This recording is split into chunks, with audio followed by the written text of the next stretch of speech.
Bonjour chers administrés, bienvenue sur la page Administration publique administrée. Aujourd'hui, nous faisons une vidéo synthèse par rapport à notre dernière vidéo qui abordait le terme de la Cour constitutionnelle, de ses rôles et de l'importance qu'il y ait une distinction, une forme de séparation de pouvoir entre l'exercice du pouvoir judiciaire par la Cour constitutionnelle et l'exercice du pouvoir exécutif par les gouvernants. Qu'entend-on par Cour constitutionnelle? C'est la juridiction suprême. C'est cet organe à l'intérieur de l'État qui a la responsabilité d'assurer le respect et la compatibilité des lois qui sont appliquées au sein de la société avec les textes qui sont contenus dans une constitution appelée texte constitutionnel. Quels sont donc les rôles de la Cour constitutionnelle? Elle en a plusieurs, dont celui de contrôler la constitutionnalité des lois. Constitutionnalité de loi renvoie ici à la conformité des textes juridiques qui sont appliqués dans la société avec les textes qui sont insérés dans la Constitution.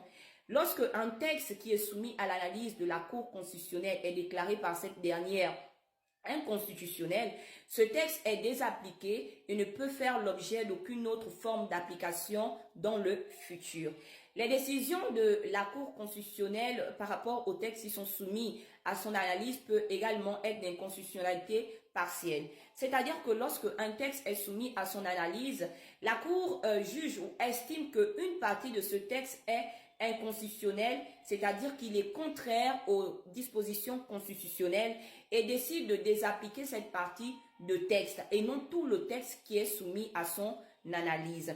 Les décisions peuvent être également d'ajout, c'est-à-dire que la Cour constitutionnelle, dans les textes qui sont soumis à son analyse, déclare que une partie d'un texte est inconstitutionnelle parce que il a omis de déclarer ou il a omis de disposer certains éléments qui font de ce texte un texte conforme aux dispositions de la Constitution. Dans ce cas d'espèce, la Cour va orienter le législateur dans les éléments qu'il faut ajouter à ce texte afin de le rendre légitime, afin de le rendre conforme aux dispositions constitutionnelles.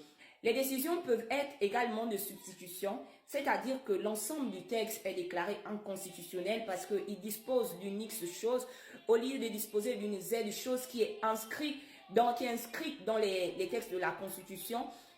Et dans ce cas, la Cour va déclarer que ce texte est inconstitutionnel. La Cour peut également rendre des décisions de manipulation, c'est-à-dire qu'elle se substitue au législateur parce qu'elle a constaté que le contenu du texte n'est pas conforme aux dispositions de la Constitution. Elle va donc manipuler le contenu du texte pour éviter un vide juridique et pour que ce texte ne soit pas déclaré inconstitutionnel.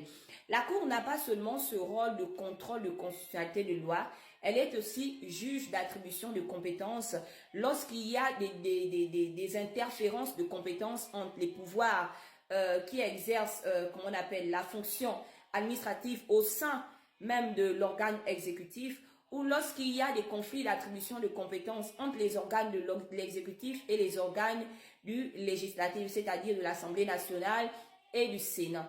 La Cour a également le rôle de juge dans les demandes qui lui sont soumises par rapport au référendum. La Cour a également le rôle de juge par rapport à la régularité de l'organisation des élections présidentielles, des élections parlementaires et des élections des collectivités locales, c'est-à-dire qu'elle contrôle si l'organisation de ces élections s'est faite conformément aux dispositions constitutionnelles qui sont insérées dans la Constitution. La Cour a également un rôle clé, celui-là par ses juges, de mettre en accusation le président lorsqu'il est poursuivi pour haute trahison par rapport à l'État, pour les délits d'initié, pour autres violations ou graves violations des dispositions de la Constitution.